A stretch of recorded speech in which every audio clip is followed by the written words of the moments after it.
Hello to all you BC WrestlePod nerds out there, and welcome to another of the NXT LosSos review, your weekly NXT review show here on the BC WrestlePod networking podcasting conglomeration syndicate thingamabob we got going on here on the internet.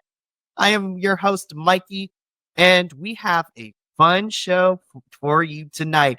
I got the whole squad with me tonight. We have a full house. The whole entire NXT crew is here.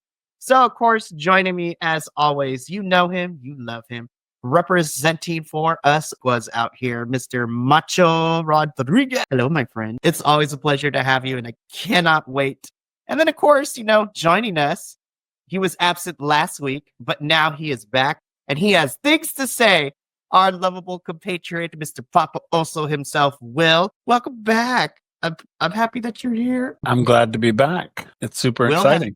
Yes, Will has lots of things to say tonight, and I cannot wait. I don't know that I have lots of things to say. I know I got a little bit of head scratching going on, and like, what the hell is happening to the universe? When we get to a certain segment, I'm going to bring this up. Wrestling right now has a big, love for psychotic wrestling characters right now. So when we get to Ethan, I'm be like, I have seen within the last 72 hours, I believe 4 or 5 wrestlers who have sociopath or psychopath as their character. And I'm like, damn, they all kind of blend in the same a little bit. But we'll get there when we get there. I am super excited. We are here to review this past Tuesday's episode of NXT from January 21st, 2025. But before we get into that, make sure to follow us all over the social medias at BC WrestlePod. We've been doing this for 2 years, so if you don't know where to find us, you can find us on the Facebook, the YouTube, the Twitch, the Patreon. We're pretty much everywhere. We also have merchandise, so get yourself something nice while you're here. And say hey, because we would love to chat with you. All right, we are done with the pleasantries, because let's get into things. So for 2 hours, somehow NXT every week seems to pack a lot of stuff in, but it doesn't overstay its welcome. It doesn't feel like, why are they fitting too much in a 2-hour time span? Dare I say, I feel that NXT is probably the best paced show sometimes of the 3 of WWE, which I always love. This doesn't make me throw things at my TV. This doesn't have to rewind because I blinked and it was over. But this was a fun episode of NXT. And, this NXT was fun for me because we started off just no chaser, just straight into the action. We have our first of 3 championship matches this evening. And this was for the NXT North American Championship, which is Tony D'Angelo defending his title against Ridge Holland. Macho, I said this last week because it felt kind of random that Ridge was now going after Tony after everything that had happened with Chase U and not being able to capture the NXT Championship. So here I was hoping that, we get to continue this feud. Spoiler alert, I'm not so sure we're going to see these two interact again, but who knows? But yeah, so we opened up with the NXT Championship match. This went on for about a couple of minutes, and then everybody started to get involved. Sean Spears and the gang popped their heads into this. The family brawled with them, and you know what? 1, 2, 3, Tony D'Angelo picks up the victory and is still your NXT North American Champion. Gentlemen, let us dissect this first match. So Macho, I'm going to come to you first. What did you think about our opening match and all of the stuff that went on in it, both in the ring and outside of the ring? This was a classic meat and potatoes match. There was nothing really crazy about it. It was just 2 big guys wrestling brawler style, going out there, not super technical. They just really beat the crap out of each other. I gotta say, they look like big boys out there, though. This, for some reason, felt like the ring was small. I don't know if you remember the WCW ring, how smaller, and the wrestlers just look ginormous in there. That's what this felt like yesterday. The one thing I tweeted about yesterday was Tony. I felt like he's not getting enough love for the progression of his in-ring skill. He's just gotten better, and I really feel like nobody's paying attention to it. When he came into NXT, he was kind of all right, I get it. You need to learn the WWE style and all that. And honestly, I actually have a gripe with that phrase, WWE style, because I think that the proper phrase is TV style. because a lot of these guys don't work television. They work indies, and there's not TV, there's not cameras there. So you have to learn to work for the camera. And I got to say, man, Tony has made some large improvements. And yeah, I'm still upset as to why they have this super villain over here in Ridge, and they just kind of moved away from that. I don't really understand it, but I thought this was pretty good. Spoiler alert, we'll briefly touch upon it, but not having the interaction between him and Chase U is hurting both parties involved. But, that's neither here nor there. Will, we come to you next. What did you feel about the match and the shenanigans? I agree. I thought it was good. It was, and I agree with you.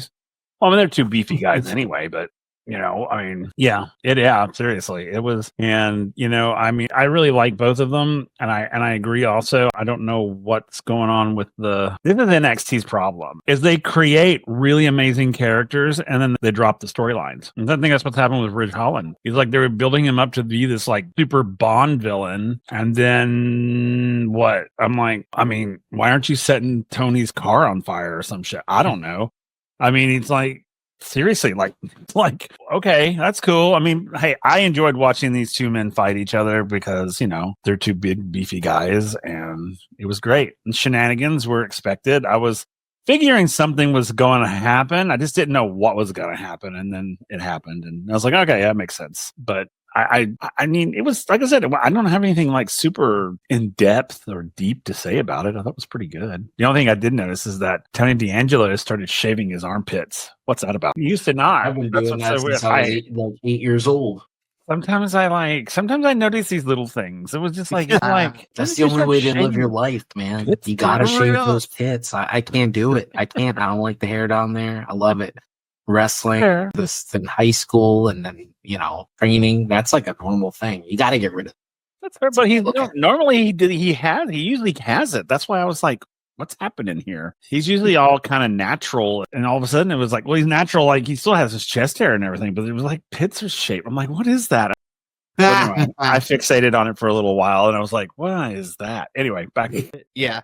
So the last thing I'll say is, conducted his Bond villain moment, or at least the genesis of it all, if you will. The man who made Chase U disband, you should have him do something more. Now I agree with Will.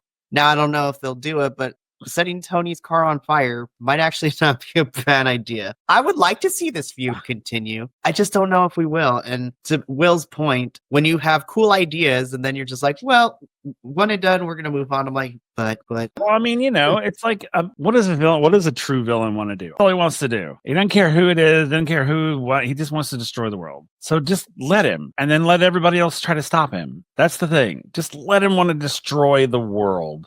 I just think, let him just tear the place down. If you're going to be a villain, embrace it, my man. Embrace it. I am truly a Voldemort in a world of Harry Potters. Truly. I am like Avada Kedavra and a lot of people. Voldemort was kind of a weenie, but well, he was, but Bellatrix Lestrange now. Now, if we're talking villains, that's a villain. Well, that's true, but I don't think I would look good in her outfits. I can pull off the sort of Black Moo look. I can do that. Oh my goodness, I love this, but I agree. Hopefully Rich Holland will be able to do something more in NXT. I hope Sean and the rest of the creative crew has something for him. I would like to see these two run it back again, but only time will tell. So let us go on to our next point. I will just say slap. Okay. Can I just say, I feel like this was personal in a fun way. Can I also say too, watching Wes oversell and continuing to knock things down in the background had me crying of laughter. I'm like, yeah. Wes, you are amazing. I love you so much. But what was the beginning of this slap is that Wes was in here, talking to the locker room. Now that he has his homeboys of Tariq and Tyson DuPont and Tariq Igwe, we're now rolling with Wes, which Trick walks in. Wes is making fun of him for losing his championship. Trick wasted no time and gave him that, pip game strong slap, which then proceeded to have Wes just oversell and knock things down in the background. Like his soul, his lunch money, and everything else, like a Sonic game, all the rings popped out when he got slapped by Trick. This shouldn't have been as funny as it was, but I was like, this was a great segment. I laughed so hard. And then, like, if you could zoom in on the camera too, so like I feel like it was personal too, because you could still see the handprint on Wes's cheek when he came out for his match later. Listen, the first thing that came to mind was when Debo took that man's chain in Friday. Like, this was a slap. Like, I don't know. You keep saying he oversold it. I think this is like a Japanese style, like, let's get it on type of slap, because, oh my God, I bet you if there was a camera on the other side, we would see his like whole cheek move. I love this so much. This was so fun. This was a fun spot. And when I say oversold, I was just like, Wes, like in the background, just had me cackling. Wes, you are amazing. I love you. So let's talk about this, y'all, because this was crazy. So first and foremost, we start this whole thing off with Bailey in purple hair. Love her. Fantastic. Bailey comes out and she talks about, being on the show last week, what transpired last week. The crowd loving her, love it. And she understands where Roxanne has been. She has been there. She wants to guide Roxanne and, give her some advice. And then she is interrupted by our NXT Women's Champion, Julia. And I was just like, now NXT, y'all can't tease me with a good time right now. Like, I was like, oh, please let this be a program down the line. I need to see Bailey and Julia go at it because I think it would be great for both women. But Julia gets on the mic. She talks about how inspired she was of Bailey and of the other three horsewomen, and how much prestige that Bailey and the others had brought to the NXT Women's Championship through its different iterations.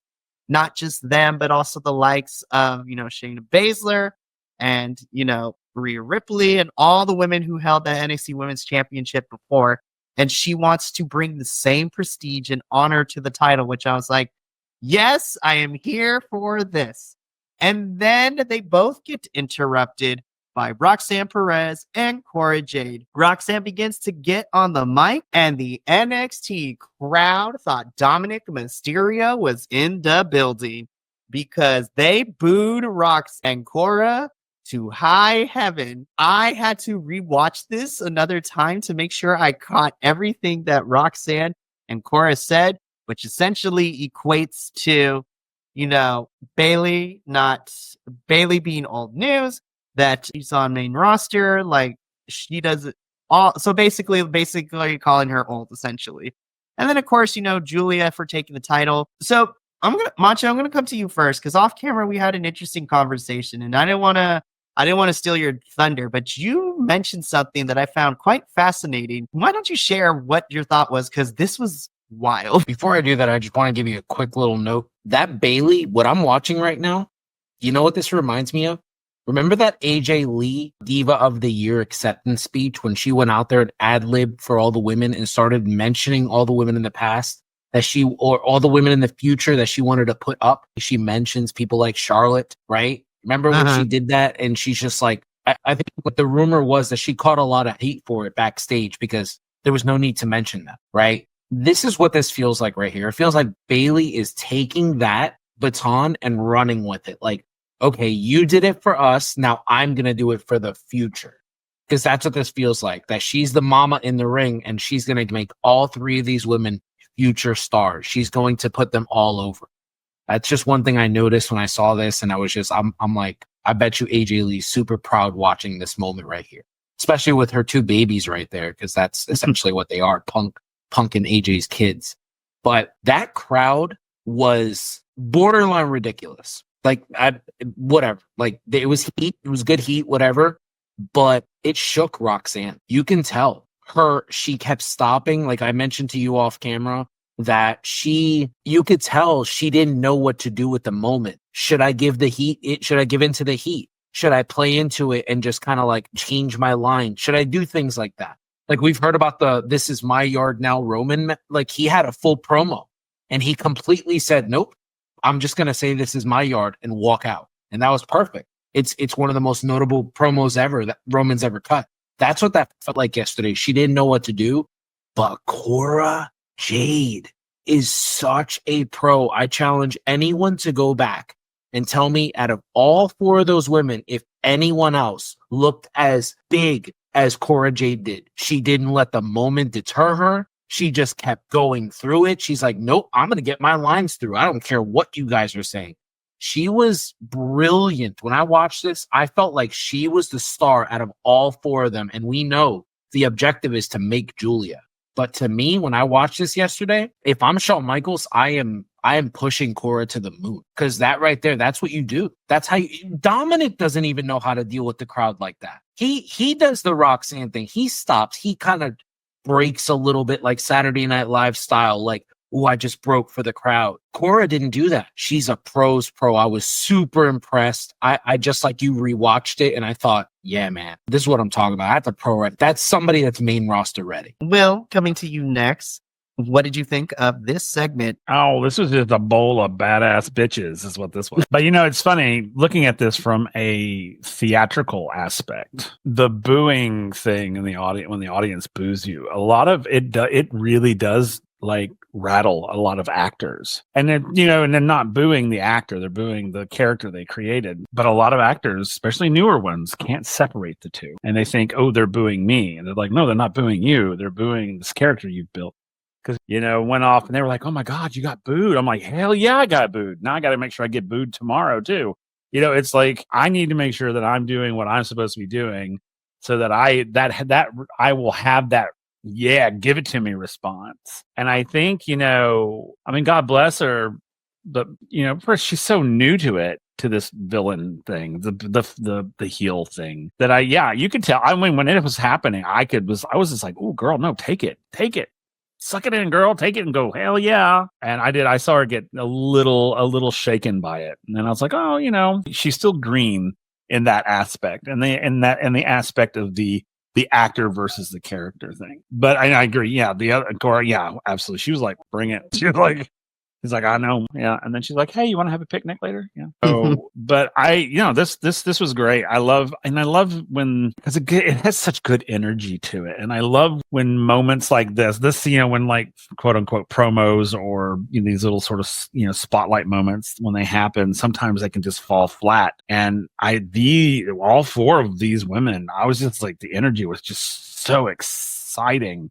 I was just thrilled. I was just like, oh, this is going to be so good. I'm like, who's going to slap who first? Who's going to slap who's first? I was just like, who's going to throw the first blow? I was like, because we know it's going to happen. So I love this. But I agree with you. Absolutely. I think that, some of the, when, especially like newer wrestlers, when they're coming into the business, this idea of, you got to be able to separate you from the character that you play. And I know, and it's just like in theater, new actors have a hard time doing it because they're like, well, that character made me who I am. So they're kind of who I am. And it's like, well, no, they're not who you are because your character's a dick and I know you and you're not. So obviously it's not who you are. So I think Roxanne she's got a little bit more learning to do. I think she's a great wrestler. I love her, but standing there with these other women, she looked a little small. And I don't mean in stature. I mean, it like these other women just towered over her. And I'm just like, no, girl, you need to be, she is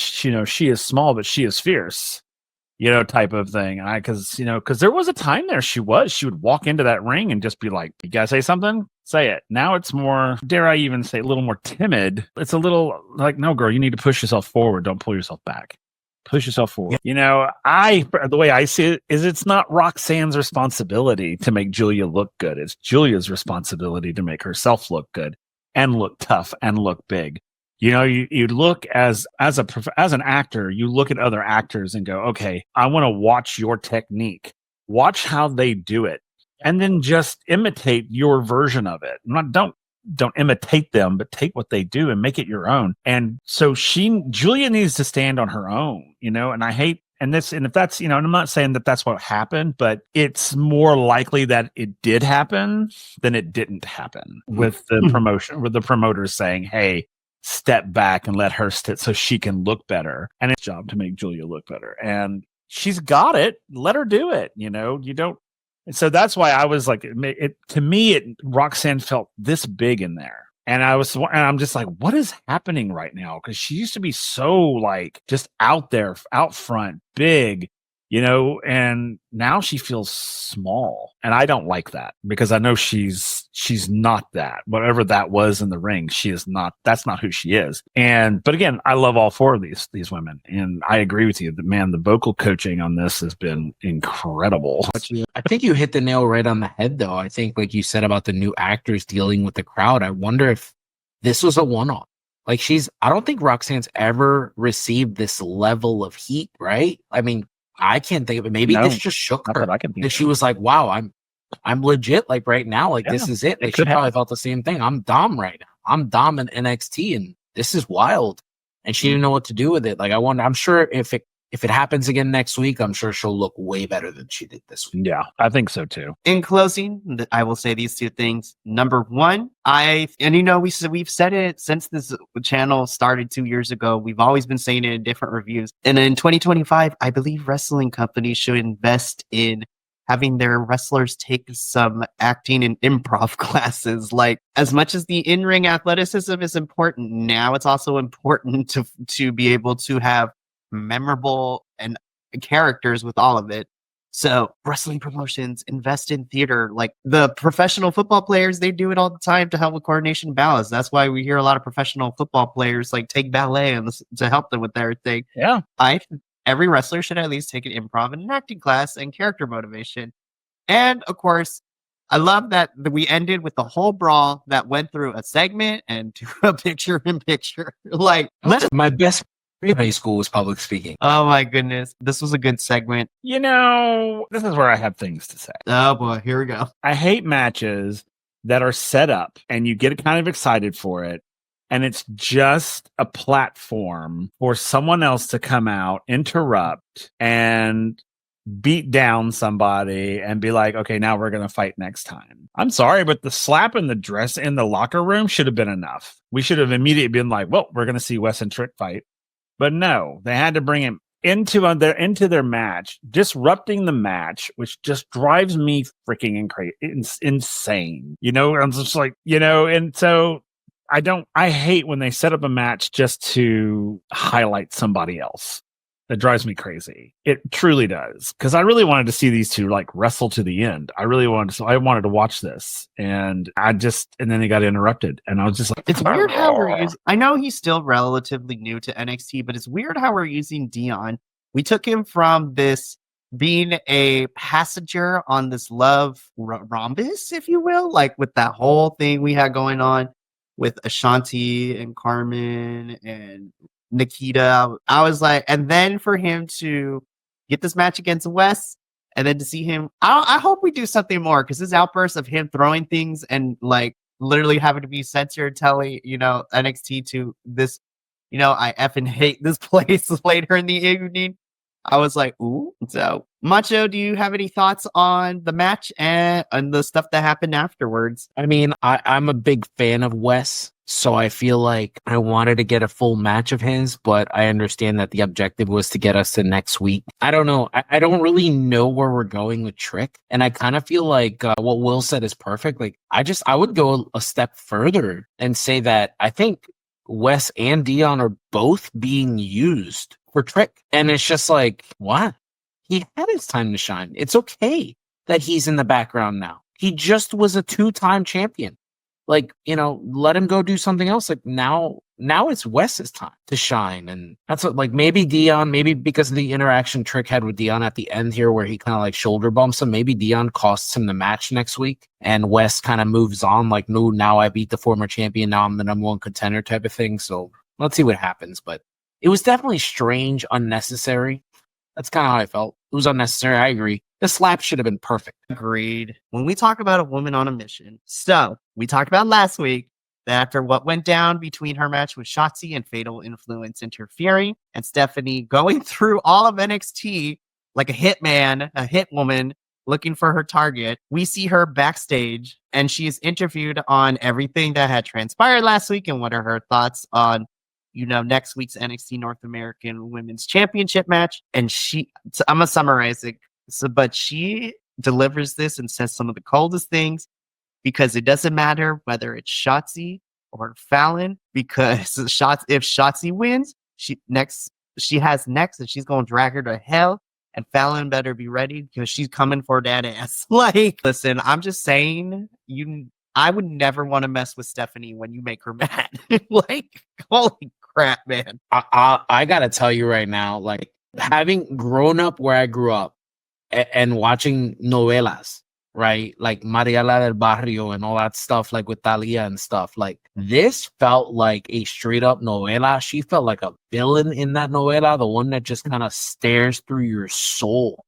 And I was just like, oh my God. Like is this what the kids talk about when they say aura? Because I felt this through my screen and it kind of gave me chills. I was like, this delivery, all of it, because she seamlessly goes from English to Spanish back to English. And she does it in such a way that it just fits her character. And I hope they never change that about her. I love that she's getting better with her like English, like her pronunciation, but the way she's able to just like make the promo like Spanglish and for it not to affect her. And I was looking on Twitter, like on the hashtag NXT, like I was just scrolling to see what people were saying about it. Cause I wanted to know if people had like any issues with it. There were people that were like, I don't know what she said, like that don't speak Spanish. They're like, I don't know what she said, but I believe that she would whoop my ass if she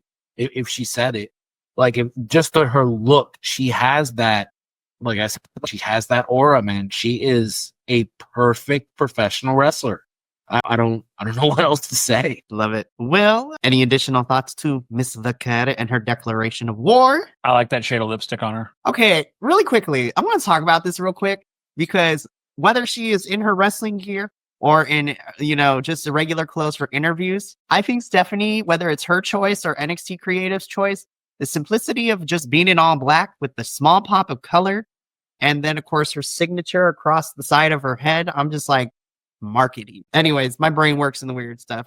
Carry on. That was it. I like her shade of lipstick. She's just, I don't know if this is fairly accurate, but the way that Stephanie's being portrayed screams femme. Yeah.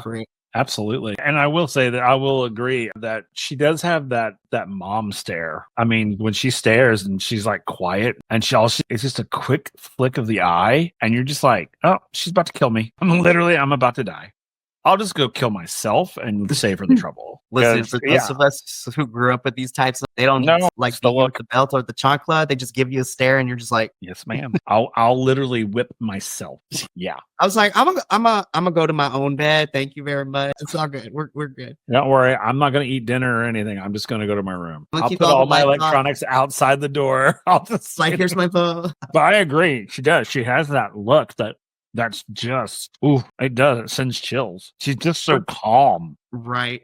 And then, cool. Regardless of who walks out as NXT Women's North American Champion next week, I'm excited to see who Stephanie is going to face because I feel like either option for me personally is going to be a lot of fun. Now we get into this. So, alrighty. So before we dissect this was a NXT Heritage Cup Championship match. And this is the rematch because we had the sudden death at New Year's Evil, and Lexis King won by some questionable means, according to, some members of the No Corner Catch crew. And so we got a rematch between Lexis King and Charlie Dempsey. So we're going to, personal feelings aside, the match itself, I enjoyed it. I have a little bit of an issue, and this is just a slight thing, and, anyone can feel free to correct me. I don't like when there's a potential to use a weapon or, quote unquote, a scene changer or a game changer, if you will, and you tease it more than like 2 or 3 times, because those brass knuckles were shown like every 2.5 minutes, and they were shown 5 times. And then they never really came into play the way that you would expect or hope. And let's just like, if you're gonna have a weapon be presented to me as the audience member, my brain is gonna assume this is gonna get used one way or another, whether it be from Lexis or from Charlie. Because of the fact that it didn't get used, I'm like, what was it there for? Why? Like, I mean, granted, Lexis used alternative means to pick up the victory. But don't show me something as an audience member and not use it, because then you wasted my time and my intelligence as a viewing person. The match itself, I thought, this is not the first time these two have fought. I thought it was good. I still love the way that the Heritage Cup rules work. That is, 2-minute bouts. We go through. You got to get 2 out of 2 pinfalls to win. In the event of a tie, the champion retains, all that good stuff. I am going to let my constituents speak first. So, Macho, again, I'm going to come to you first.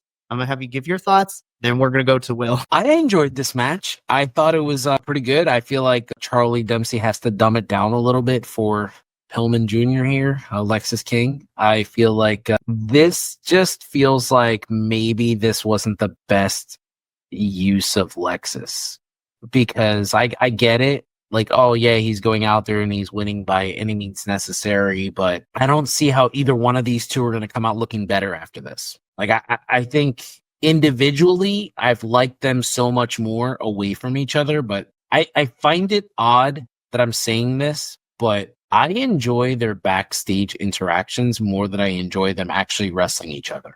Oh my gosh, I so agree with you.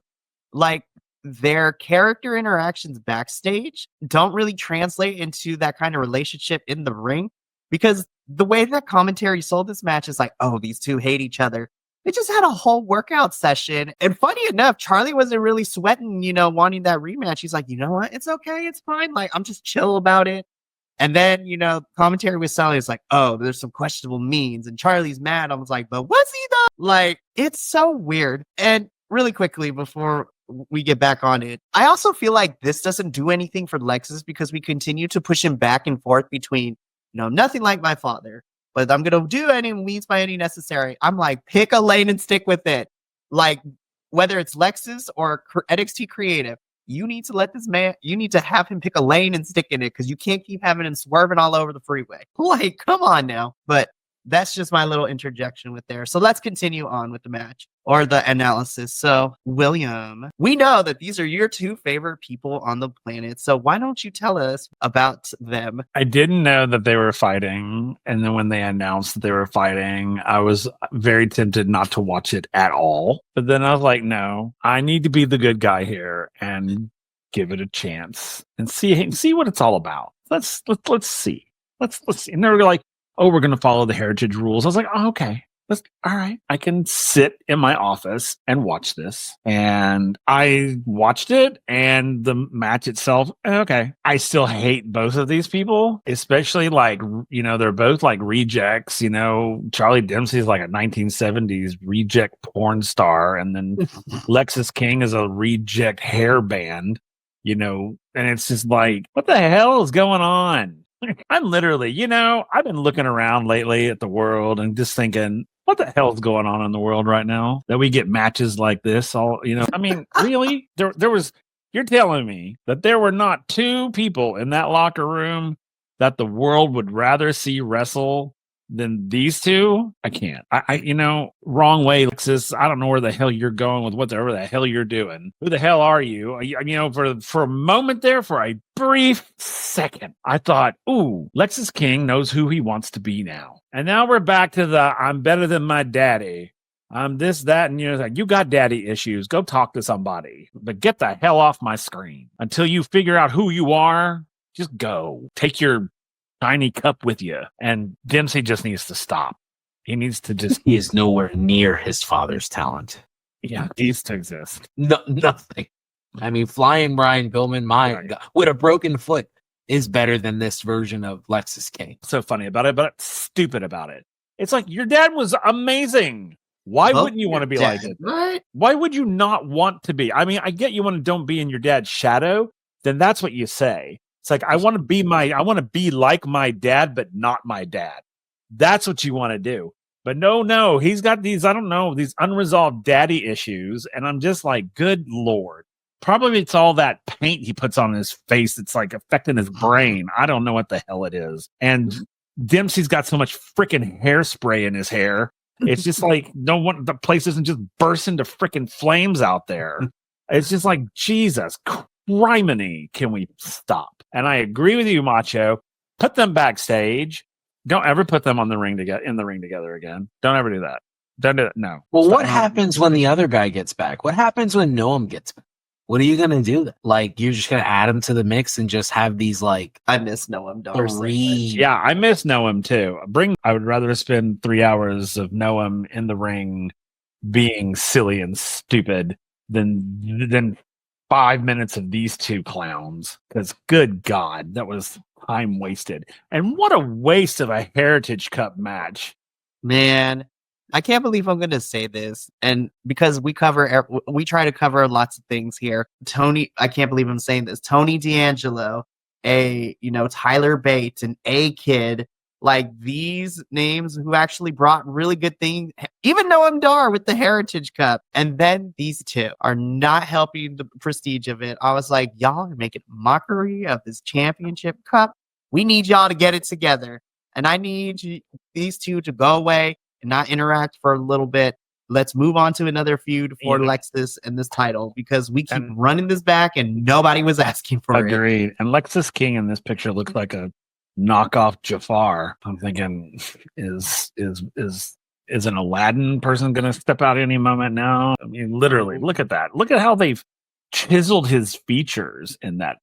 Like, never have I ever seen such a done up picture like this one. This one's so bad.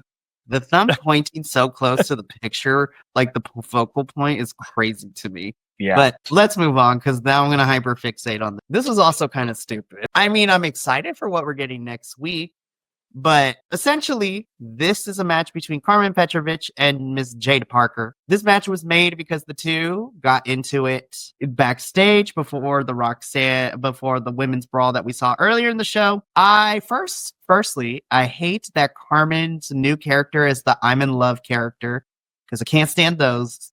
And now I swear to all the wrestling gods and goddesses in the world, if I have to hear her every week try to mash love or some semblance of the word or the motif of it into her promos and backstage segments, I think I'm going to scream into a pillow. I don't mind the finish because it does give us Jada versus Kalani. I think that we might be seeing Kalani turn heel quite soon based on her behavior the last couple of months.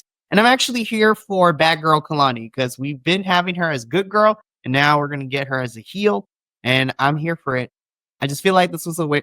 Outside of that, I didn't really care for this match. Yeah, they got to come up with another way for Jada to be distracted. This is exactly how she lost her match with Stephanie.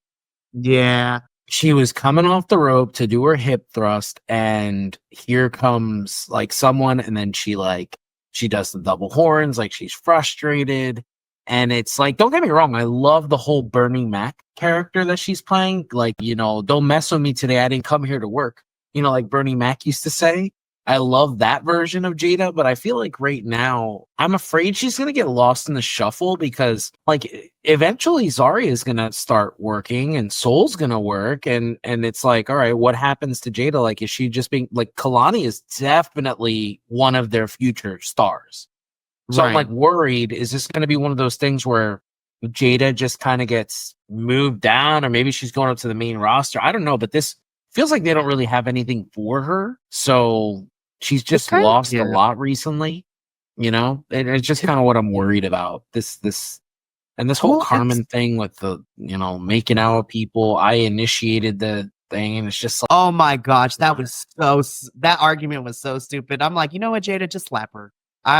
Normally, I'm not okay with like violence like that, but just slap her because, like, nah, girl, we ain't about to do all this. And to kind of add to your point too, it's not just Jada. I'm afraid for Jada and Lola and all these other girls who were featured prominently in 2024 for NXT, and I'm afraid they're gonna get lost in the shuffle now that we're kind of switching like who's getting screen time and all that stuff. Ashanti, the Adonis, I also need you to stay off my screen. I'm not going to lie. It was kind of fun watching you get beat up on Sunday, but I digress. Will, do you care about this match or, Carmen's in love? No. Okay, perfect. So we move on from this to the most important thing on the show for me and hopefully for you guys too. So before we talk about this graphic, what sets this up, because we got a promo from Naomi and Bianca Belair our current WWE Women's Tag Team Champions. And, they give praise to the Meta Girls, but they need to be reminded that who the EST and who me is. Listen, these girls can do no wrong in my eyes. But my favorite part of this whole entire segment, plus honestly, this was probably my favorite part of the show, is what transpired next. Because then we go backstage where we see the Meta Girls, so Jakara and Lash, talking amongst themselves, talking about how they have this championship match against Bianca and Naomi next week on NXT. And they were surrounded by some other women's tag teams or some duos right now. And so I'm here thinking, I'm like, okay, I know where this is going to go. The Meta Girls are going to be talking a big game, and then everyone's going to bring them down and bring them to the earth or whatever, ground them a little bit. I was so happy that it did not go that way because Zarya and Soul, as well as Gigi and Tatum in their own ways, got through to Jakara and Lash and reminded them how important this match is, not just for them as a tag team, but for the NXT women's division. And these teams were kind of building up the Meta Girls of them being in this spotlight to not only showcase NXT women's tag teams, but also to have the chance to bring those titles back to NXT. And I'm just sitting here because the way that Jakara and Lash responded, they took that, they loved it, they appreciated it. They talked about they truly understand what it means, not in a condescending way or dismissing any of the other girls' input, but they understood that they're going to bring it. They're going to bring their all against the champions. This was my favorite segment of the whole entire night, which has me super excited. And this is my most anticipated match next week. I want Lash and Jakara to win so bad next week. These four are going to tear the roof off the place. I want this to main event. I don't know if it will, but I want this to main event next week. Macho, I'm going to come to you first. Black Excellence is about to happen next week. How did you feel about the promos from both teams and, the segment we got with the women's locker room? I thought it was exceptional. All four of these women are just, I don't even know how to say it. It's just such a amazing time to be a wrestling fan. I feel like you can appreciate everything. You can appreciate women from all walks of life. And I mean, obviously we know the star upon stars right now is Bianca out of this whole, this foursome here. Naomi has just, I don't know if maybe her leaving WWE has completely changed her. Her promo game has just gotten so much better. A lot of people forget she used to catch all the strays that Mercedes catches now. Those used to be Naomi. People used to say that stuff about her. She can't talk. It sounds like she's reading from a script. Are we sure she's not looking at a teleprompter while she's out there? All these negative things that are said. And now I don't know what it is. She's just been this amazing talent all around. She's like the perfect package. And I don't remember of a developmental team. I don't want to say developmental too harshly here. I just mean of a young team like Lash and Jakara that has just come on so strong. And you can clearly tell that the people, at the main roster level feel like they're it, by putting them on Crown Jewel and now having them work, Bianca Belair, who's like a WrestleMania main eventer. I mean, I'm excited for this. I think this has to be the main event. You can't, there's no reason for it not to be. Just absolutely NXT is where women show out. So it's their show. Like back in the day, WCW used to say WCW where the big boys play.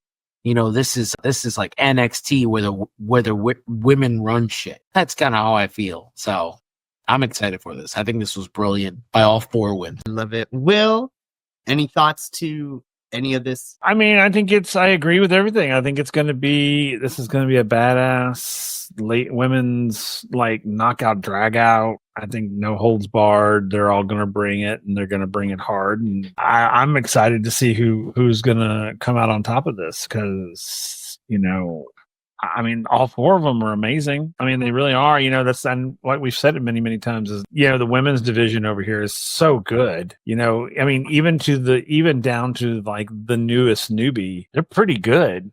I mean, and comparison to the men, because sometimes I think the women sometimes outshine the men, and I've said that many times. And I think this is just one of those, and I agree. I think this has got to be like main event material. There's no way. This is just way too much. There's way too much happening here for this not to be main event. Yeah, I'm really hoping that NXT puts this as the main event because I think these four deserve it.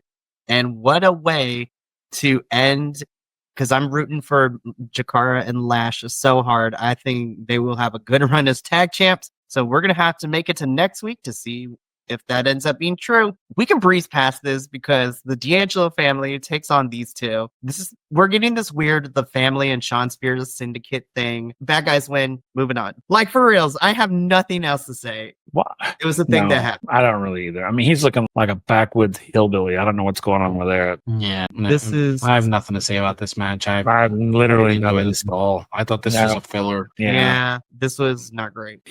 There are so many wrestling psychopaths right now, but I will say this. I'm going to go into sequence because these next two things play in place. So we get this pre-tape from Ethan Page, reminiscing all the people he destroyed and the things he took from them, calling Javon's, dumb and stupid for trying to come back out, that he's going to take more from him, which then leads to Javon and Ava talking, and Javon is still not medically cleared to face Ethan yet. So Cedric rolls up and says that he's going to get revenge for both Cedric and for Javon. So next week we get Ethan Page versus Cedric Alexander. And I'm sitting here, I'm like, I think the match is going to be fun. But man, Ethan Page's character work is so much fun to watch right now. And I'm just like, this is the version of Ethan Page I fell in love with when he was first all ego. Like, this is awesome. I love this. Macho, the genesis, the transformation of Ethan Page. What are we thinking? Well, I gotta say, I think this version of Ethan Page is quite possibly the best thing in all of NXT. And I don't know if you guys are horror movie fans. There is an old easy horror movie called The Wishmaster. And the main guy from it, his name was The Djinn. And the way he delivered everything, like your wishes might come out. Like that, everything he did just reminds me of that. And he's just got the Jack Nicholson like stare, like with that, like maybe the smile. Everything about him, like there's no psychopath that's anything like him. Like if I were Karrion Kross, I would be upset that this guy's doing it better than I am, because like this version of him, like where he's just, I'm gonna rock this suit and I'm gonna look, I'm gonna look good when I'm out here and I'm gonna talk like so eloquently, and then you're gonna come out and I'm gonna break your jaw, and next time it's not just gonna be one punch. And it's like, my Lord, like, what is happening? How did you escape Jacksonville? How did he let you walk out the door? I don't even understand how he's here. I'm happy he's here. I don't think he needs to be in NXT anymore. Like, get his ass out of there. Set him up. Send him up. Let him feud with somebody. I could see it. He's great. Man, this character would be so big on the main roster. Will, any thoughts on Mr. All Ego Psychotic Page? I'm excited for the inevitable rematch between him and Javon, but I love this character. It's definitely an improvement of where we started with Ethan Page, and I'm kind of glad that this is direction and the grandeur of delusion. Saying I got the approval from the final boss. I'm like, excuse me. I'm like, that's not how the conversation went, but character choices. It makes a lot of sense. I love it. This is fantastic. Which leads us into our main event for the NXT Championship, Obafemi versus Eddie Thorpe. I'm going to give my thoughts about this first really quickly. Did I think Eddie had a chance of winning? No. Was I pleasantly surprised of how much offense that he was allowed to get in? Absolutely. Because I thought Oba was going to squash poor Eddie. But Eddie actually got showcased a little bit more and was able to get a little bit more offense-wise in. And I was like, I have to remember that Eddie trained in Japan for quite some time before coming on over to NXT. So I love his kicks. Eddie Thorpe's kicks are some of my favorites. I think they're definitely embedded with that strong style of wrestling. And of course, I'm not going to knock. I'm still a sucker for his entrance and the whole symbolism of his, background of being Native American. I do think it's a choice to come out with a leather strap now, but it is what it is. But of course, I figured that Obafemi was going to walk out of here. Oba showcased Eddie really good, and he was still able to show his power. My two biggest problems. Well, first of all, we'll start with the first one, and we'll talk about the second one. My biggest issue during the match is I was like, do we have to have the peanut gallery here? Because I know they're supposed to be there, but Austin Theory and Grayson Waller, I know they have their talk show segment coming up next week, but I'm like, they don't need to be here. They were so annoying. And I know that's their character, but I'm like, quick, stop putting the camera up to them. Get back to the match. I don't want to see them. It is what it is. Macho, what did you think about the match itself and A-Town Down Under being in the building? I don't. I did not enjoy this match. I'm sad to say that because I'm a big Obafemi fan. I love that he gave some much needed heat. I thought it was good for him. Eddie came out looking pretty good from this match, but I just watching them out there, they look like they need a third party. I don't think that, and that's an odd thing to say, but yeah, when I was watching this match, I was like, oh, man, this is a downer of an ending. And I love Obafemi. I didn't enjoy this. I think that's pretty much it. I honestly, I guess I feel the opposite of you. I felt like Grayson Waller and Austin Theory saved it. If it hadn't been for their shenanigans, I feel that would have been it for me. I just came out of this hoping that we don't see these two wrestle again for a long time. No, I think we have told this story to where it needs to go so both men can move on to new challenges. Well, that's supposed to be the case when it comes to feuds. We'll talk about that in a little bit. Will, what did you think about Oba and Eddie's match? Because again, he gets these titles, and I don't mean get rid of him in a bad way. I mean, it's like he literally runs through everybody, and it's like, we get it. He's powerful. He's a big guy. He's got lots of charisma, and he's got, the crowd power. He's got crowd power, and we get that. You're going to paint yourself into a corner again by going through every single person in your roster and nobody defeats him. And it's like, then what are you going to do? Then you got to bring people from other places in to try to, and it drives me nuts. It drives me insane.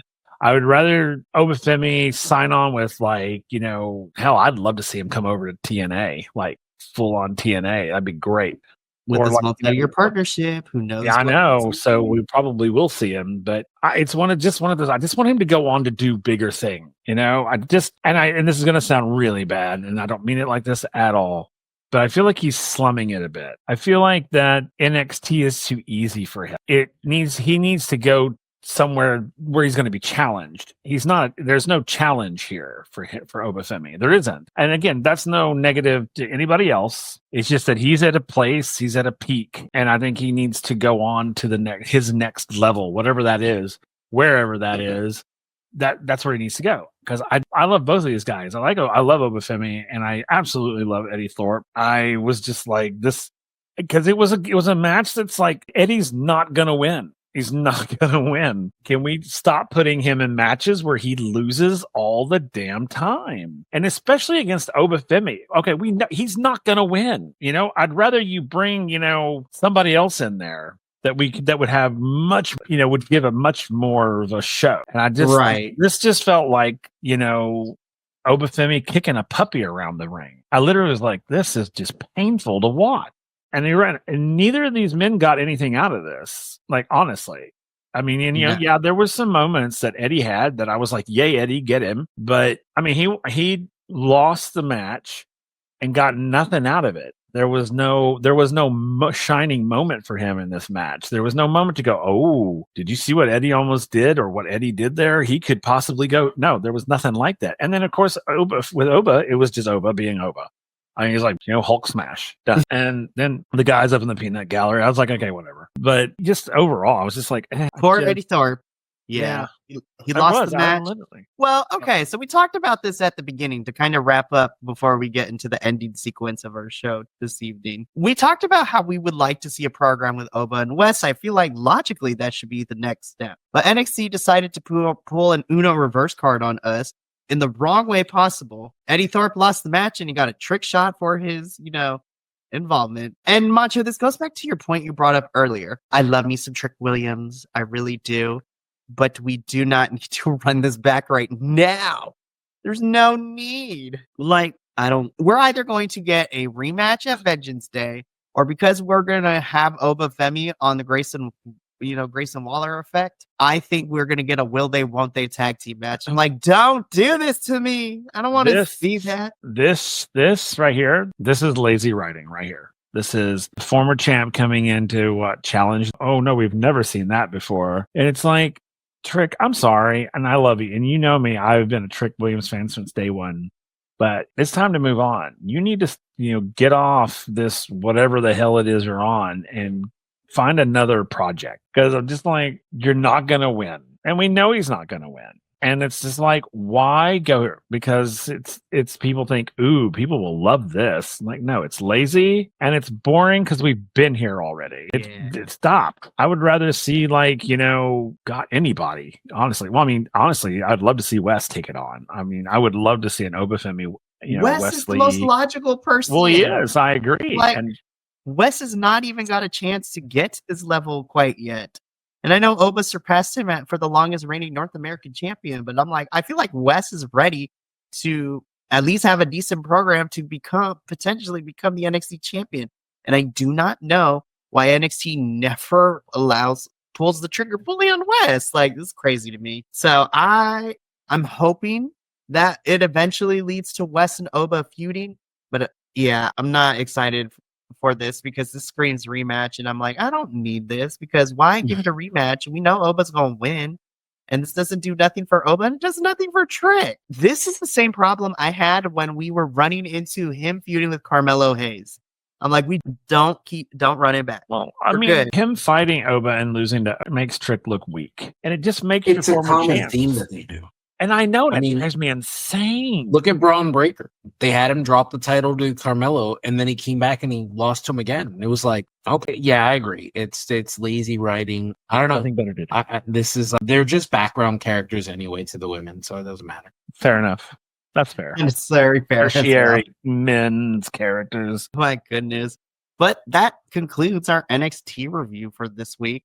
Overall, NXT once again is the best wrestling show for women out there by far and none. Though I might think differently come Friday, but even still. But no, gentlemen, I appreciate you being on here this week. And listen, I'm super excited for next week's show. We got a lot of great matches scheduled for Atlanta.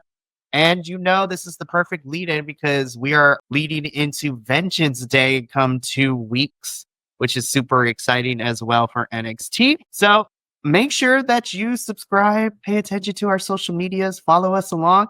So that way you can stay up to date with everything we got. So we gonna get up on out of here because we gonna be chilling, the three of us, for a little bit. But thank you so much for tuning in from all of us here at NXT Losos, as well as the rest of the BC Wrestle Pod family. Remember, take care of yourself, love one another, stay iconic, and more importantly than anything, you always deserve to finish your story. We will catch you next week for another exciting episode of... Thank you so much for tuning in to another Vibe Tribe production. What's going to happen next time? Well, you're going to have to tune in to find out. But until then, remember, take care of yourself, love one another, and as always, make sure that you keep the good times rolling. Thank you for being here, and we'll see you next time.